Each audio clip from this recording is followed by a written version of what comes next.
Imagine booking your dream vacation, only to watch your flight vanish from aboard. Thousands of cancellations, millions strandés, billions lost. That nightmare happened just 3 months ago during America's longest government shutdown ever. And now, it's happening again. Welcome to the latest chapter in U.S. aviation chaos, the partial government shutdown of 2026. As of midnight, January 31st, 2026, parts of the federal government shut down after Congress missed a funding deadline. This time it's partial, focused mainly on Homeland Security agencies like TSA and Customs.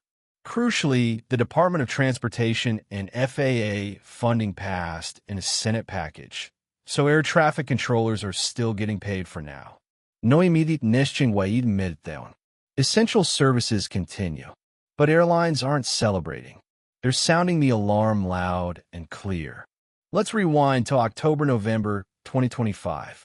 A staggering 43-day shutdown, the longest in U.S. history. Air traffic controllers worked mandatory overtime, 6-day weeks, then 0 paychecks. Fatigue skyrocketed. Absences surged. The FAA, already short by about 3,500 controllers, had no choice. They slashed flights by up to 10% at 40 major airports. Result? Over 50,000 flights canceled or delayed. More than 6 million passengers disrupted. An economic hit exceeding $7 billion, roughly $150 million per day. Travelers faced endless lines, missed connections, ruined holidays. The system was pushed to the breaking point. Safety experts warned, what starts as busy can turn unsafe fast. Groups like Airlines for America, representing American, Delta, United, Southwest, and more, are begging Congress, pay our controllers during shutdowns. They're pushing bipartisan bills like the Aviation Funding Solvency Act, H.R. 6086, and Aviation Funding Stability Act, to tap existing aviation trust funds and keep pay flowing. Why the urgency? The FAA's chronic controller shortage leaves razor-thin margins. Even a short lapse could trigger absences once paychecks dry up. Controllers might get partial pay February 17th, 0 by March 3rd if it drags on. History shows morale drops, sick calls rise, and disruptions snowball. This shutdown might end quickly, perhaps by early February when the House votes, but the risk remains. One prolonged lapse, and we could see echoes of 2025. So, should you cancel your trip? Probably not, yet. TSA lines might be longer if morale dips. Delays possible from minor staffing strain or winter weather overlap. But right now, flights are operating normally.